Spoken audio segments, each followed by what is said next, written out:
Guys, तो code and एप्टी with Somi में आपका स्वागत है और ये मेरा डे 2 का एप्टी वीडियो है। चलिए तो हम एप्टीट्यूड शुरू करते हैं और मैं मज़ेदार क्वेश्चंस के साथ आपका स्वागत करती हूँ।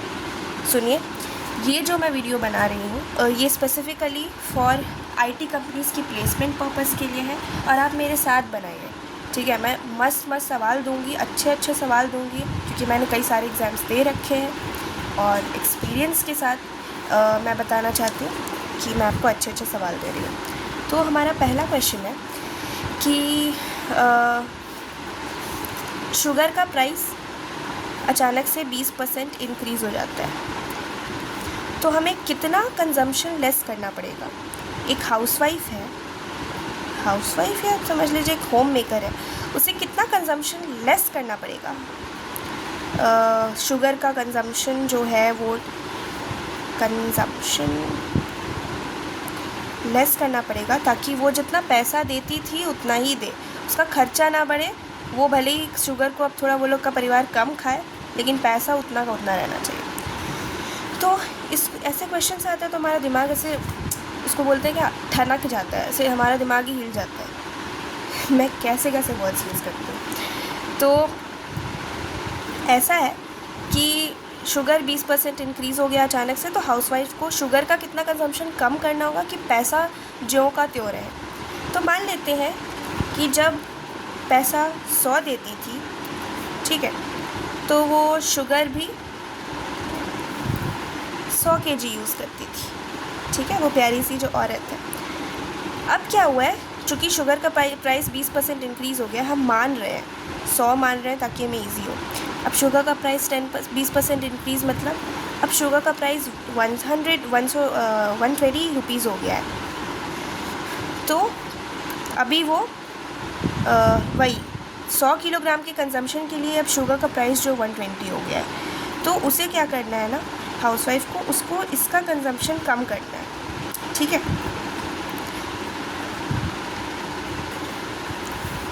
तो देखते हैं कि ये पहले का केस था, ये वाला, और ये अभी का केस है। ये केस कह रहा है कि जब 100 रुपया दाम था तो वो 100 kg शुगर कंज्यूम करती थी। अब 120 रुपया दाम हो गया 100 kg शुगर का, लेकिन उसको 100 ही रुपया में कंज्यूम करना और कंजम्पशन को कम करना। तो मैं आपको बता दूं कि आप 100 लेके कीजिए, पहला बात। दूसरी बात कि आपको जो निकालना है वो आप हमेशा ना RHS साइड रखिए। ये मेरा राइट हैंड है, राइट हैंड साइड रखिए तो निकालने में ईजी होगा, ठीक है। जब आप निकालते हैं, अलजेब्रा वगैरह सॉल्व करते हैं, तो आप x = y + z है या 2 + 2x + 3 है, तो आप चाहते हैं ना कि ये जो है मेरा x इस तरफ आ जाए या फिर x इधर आ जाए, इसका वैल्यू इधर आ जाए। तो जो निकालना होता है वो हम इधर रखने की कोशिश करते हैं।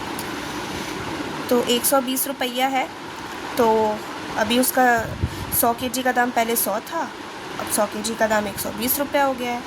तो अब हम इसको एक्सटेंड करते हैं कि 1 रुपया होता तो 100/120 kg हमें कंज्यूम करना होता, लेकिन हम 100 ही रुपया खर्च करना चाहते हैं, ठीक है। ये एक केस चल रहा है। तो 100/120 × 100 kg कंज्यूम करो बेटा।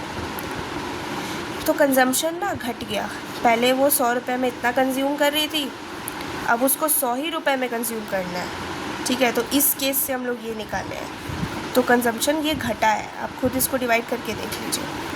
तो ये हो जाएगा, ये कट गया 1000 डिवाइडेड बाई 12, ओके। अब हम कुछ मस्ती भरा चीज़ करते हैं। तो एज़ ऑलवेज़ हम ये जानते हैं ना कि जब हमारा लॉस होता है या प्रॉफिट होता है, तो हमें जब इसका परसेंटेज निकालना होता है तो हम करते हैं लॉस बाई CP यानी कि ओरिजिनल कितना था इंटू 100% करते हैं ना। तो अभी भी हम यही करेंगे, हमारा कितना का घाटा हुआ है, तो 100 kg माइनस kg हटा दीजिए, 1000/12, ठीक है, डिवाइड बाय ओरिजिनल कितना इसका था, तो हम अभी kg निकाल रहे हैं। तो ओरिजिनल 100 ही kg था, यही ओरिजिनल है, इंटू 100, ठीक है गाइस। तो लेट्स सॉल्व इट। तो ये हो जाएगा, ये 100 कट जाएगा, ये 12 हो जाएगा, ये 1200 माइनस 1000 कितना होता है 200/12। चलिए इसे 4 से डिवाइड करते हैं, ये 3 हो जाएगा, ये 50 हो जाएगा, और ये हमारा कुल मिला के 3 time what is 1 is 3, and then 4 5 20 आता है, 6 टाइम्स 18 20 6 तो 16.66 हमारा आंसर आ गया। अच्छा लगा होगा, उम्मीद है आपको। और परसेंट लिखना मत भूलिएगा क्योंकि यहाँ 100 था। गाइस हमारा अगला सवाल है कि 3 बॉल्स का जो सेलिंग प्राइस है वो 5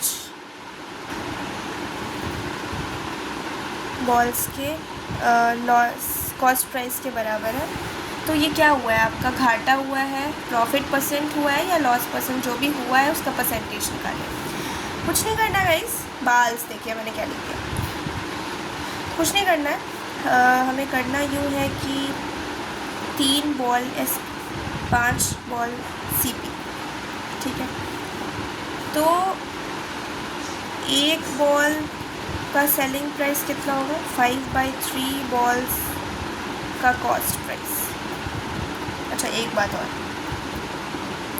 हमने 5 बॉल ख़रीदा है मान लीजिए 10 रुपये में, और हम 3 बॉल को सेल कर रहे हैं 10 रुपये में, तो ऑफकोर्स हमारा घाटा हुआ है, लॉस परसेंट निकालना है, ठीक है। तो ऑफकोर्स हमारा जो सीपी आएगा वो ग्रेटर देन एसपी आएगा। अभी हम लोग देखते हैं, करते हैं। एक बॉल का एसपी जो है वो 5/3 बॉल्स का सीपी है। गाइस पहली बात, 5 बॉल का जो कॉस्ट प्राइस है वो हम मान लीजिए 10 रुपये में बेच रहे हैं। 5 बॉल, 1 2 3 4 5, हमें 10 रुपये मिला, ठीक है।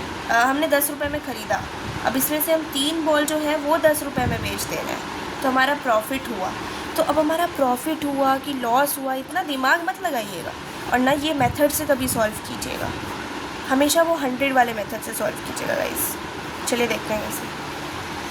3 बॉल का सेलिंग प्राइस लेट 100 है, तो एक बॉल का सेलिंग प्राइस हो जाएगा 100/3, ओके। अब 3 बॉल का सेलिंग प्राइस जो है वो 5 बॉल के सीपी के बराबर भी है, तो हम ये भी लिख सकते हैं कि 5 बॉल का जो कॉस्ट प्राइस है वो 100 है, तो एक बॉल का कॉस्ट प्राइस हो जाएगा 100/5, राइट।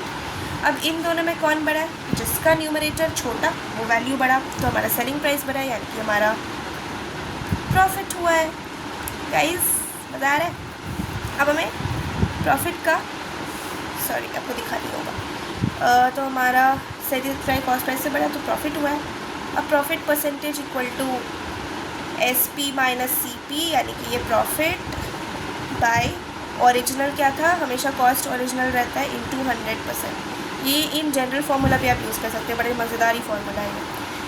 तो हो गया 100/3 माइनस 100/5 बाय सीपी कितना है, 100/5, यही सीपी है ना, इनटू 100। तो हमने क्या किया, 15 लिखा और 500 माइनस 300 लिखा, फिर हमने इसे रेसिप्रोकल कर दिया, ये कट गया लेकिन आंसर परसेंटेज में आएगा, ये कट के 3 हो गया, ये माइनस हो रहा है, ये 200/3 हो गया गाइस, और ये हो जाएगा आपका 6 और फिर 66.66 will be the answer percent, ठीक है।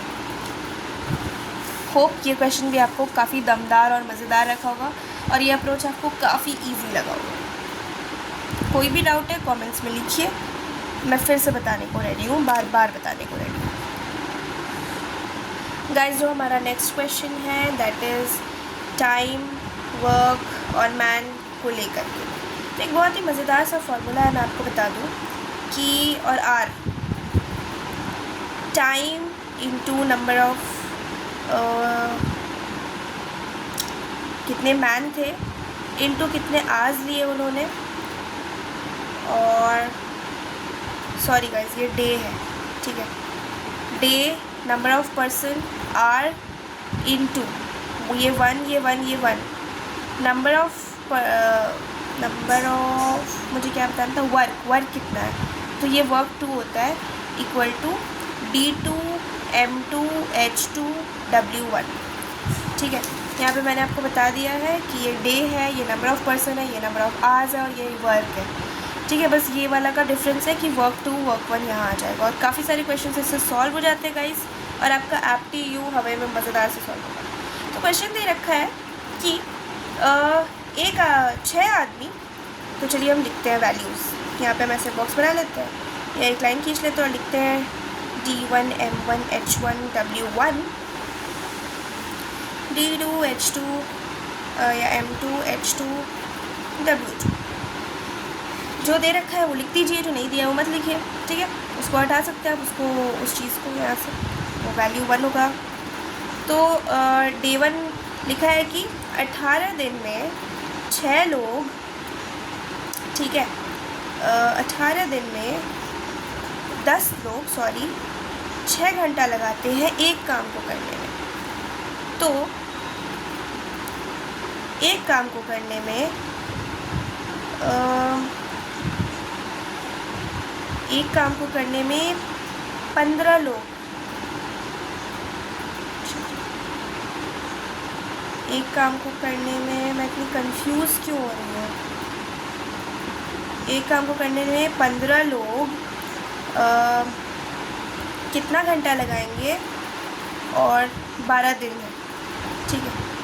तो ऐसे आप सारी चीज़ों के वैल्यू डाल दिए। अब आप लिख देंगे D1 M1 H1 W2 ये वाला equal to D2 M2 H2 W1, right. अब आपको पता है कि ये इक्वल टू ये है, तो आप इसको इससे हटा दीजिए।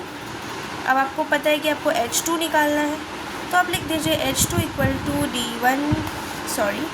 D1 M1 H1 by D2 M2, जहाँ पे आप वैल्यूज़ डाल दीजिए 18 × 10 × 6 डिवाइडेड बाई 12 × 15, ठीक है। And that is going to come as 6 hours as the answer. आप मैच कर सकते हैं। था मज़ेदार क्वेश्चन। Let's proceed guys. अगला जो क्वेश्चन है वो काफ़ी और मज़ेदार है, और ये जो हमारा चौथा क्वेश्चन है ये रेशियो एंड प्रपोर्शन को लेकर के। तो इसमें हमारा सवाल है कि मिल्क इज़ टू वाटर का जो रेशियो था वो पहले 2:1 था। अब हमने वाटर में 12 लीटर एक्स्ट्रा ऐड कर दिया, तो वाटर प्लस 12 इक्वल टू अब रेशियो हो गया 4:3। तो हमारा नया वाटर जो है उसका अमाउंट क्या है, कितना लीटर, ठीक है, ये 12 लीटर ऐड हुआ है, ये निकालना है। तो इसके लिए हमें सबसे पहले ऑफ कोर्स वाटर निकालना होगा। तो आप जानते हैं कि इसको हम लोग लिख सकते हैं M/W इक्वल टू 2/1, और इसको हम लोग लिख सकते हैं M/W प्लस 12 इक्वल टू 4/3, 4/3 लिख सकते हैं। और हम जानते हैं कि हमें वाटर निकालना है, तो हम M को W से रिप्लेस ना कर दें, तो करते हैं ना, M इक्वल टू 2W, तो हम लोग यहाँ पे 2W W/12 इक्वल टू 4/3। कितना मज़ा आ रहा है ना। गेट वगैरह में भी ऐसे क्वेश्चंस आते हैं, कॉन्सेप्ट क्लियर हो तो कुछ भी हो सकता है। 48 ये उधर जाएगा, 2W इक्वल टू 48, तो ये 24 हो जाएगा।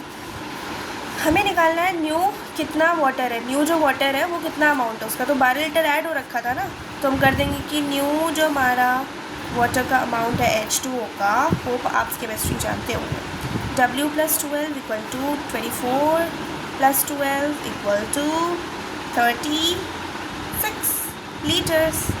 That is the answer guys. तो क्वेश्चन 5 मैं पहले से लिख रखी हूँ और आपको एक डाउट सॉल्व कर दूँ कि मैंने जो आपको फार्मूला बताया है ना, ठीक है, तो अगर उसमें आवर्स दे ही नहीं रखा है, लिखा है कि 20 आदमी एक काम को 15 दिन में करते हैं, तो 10 आदमी उसी काम को कितने दिन में करेंगे, तो आपको आर का वैल्यू 0 या कुछ भी रखने की ज़रूरत नहीं, आपको आर लेना ही नहीं है इस फॉर्मूले में, ठीक है। और आप सिंपल लिख देंगे M1 W1 D1 W2 ना इक्वल टू, क्योंकि एक सिर्फ 2 यही है जो चेंज होता है, M2 W1 D2। हमें निकालना है D2, तो हम बाकी सब चीज़ों को उधर भेज देते हैं। D2 equal to M1 W2 D1 by M2 W1, ठीक है, जो कि हो जाएगा हमारा 20 × 15 × 1 डिवाइडेड बाय, आप लिख सकते हैं 10 × 1। अगर ये भी सेम है ना तो आप यहीं से इसको उड़ा सकते हैं कि चलो ये दोनों का वैल्यू तो सेम ही है, जल्दी हो जाएगा ना, जल्दी का महत्व है आजकल। तो ये 2 × 15 कितना होता है, 30 days is the answer. Thank you guys, hope आपको मज़ा आया होगा एप्टी में 5 क्वेश्चंस करके. Do practice it and let's meet in day 3. Bye bye.